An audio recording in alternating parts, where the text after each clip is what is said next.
de les enlever. Il y a les pores dilatés, il a dit. Qu'est-ce que c'est un point noir? C'est un pore bouché, si vous voulez, par un amas de débris cellulaires, de la peau et du sébum.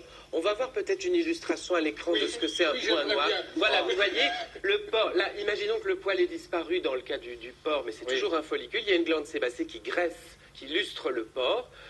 Le pore se bouche avec des déchets de sébum et des déchets de kératine au niveau de l'épiderme et ça noircit au contact de l'air. Hein, là où vous voyez le poil à l'écran, normalement il n'y a pas de poil, il y a un point noir. Ça n'est pas sale, ça s'est oxydé au contact de l'air. Et ôter le point noir, ça veut dire quoi? Ça veut dire enlever ce petit bouchon avant que ça devienne un bouton. Parce que ça peut parfois devenir un bouton. Alors, on va tout de suite casser un mythe. Il n'y a pas de cosmétique qui enlève les points noirs. Ah bon? Ça, c'est la grande déception. Non. Pourquoi? Parce que c'est mécanique. C'est une action mécanique qu'il nous faut.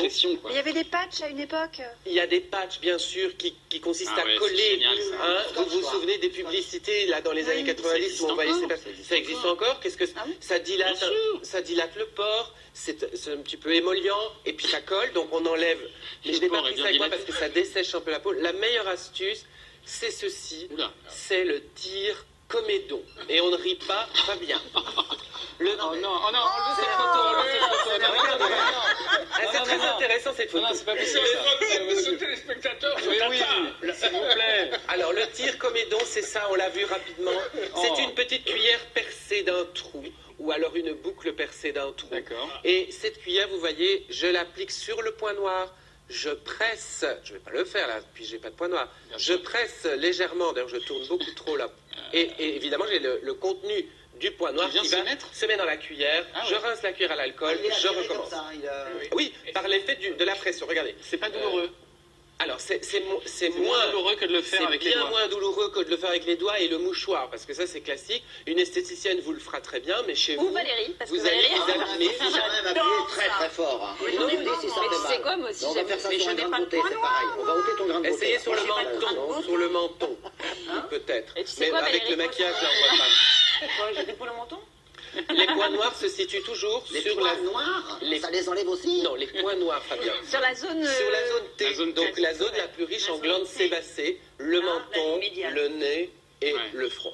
Alors, qu'est-ce qu'on peut faire? Il faut se procurer un tir comédon. Regardez, on en trouve même en parapharmacie pour vraiment pas cher. Celui-là, il coûte moins de 5 € et il est pourtant très très bien.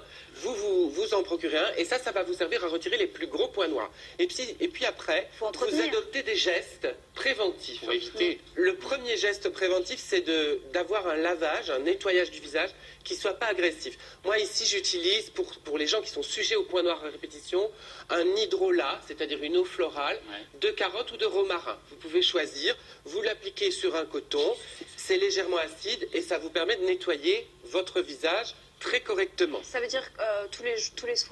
Tous les jours. Hein. Donc à chaque fois que vous nettoyez le visage, vous remplacez votre tonique par cet hydrolat. Ça, c'est pour les gens qui ont la peau un petit peu grasse? Voilà, ça va un petit peu, si vous voulez réacidifier le pH, limiter la sécrétion sébacée. Deuxième astuce, c'est évidemment d'opter pour des soins non comédogènes. Ah oui. Et oui, mais ça on entend beaucoup.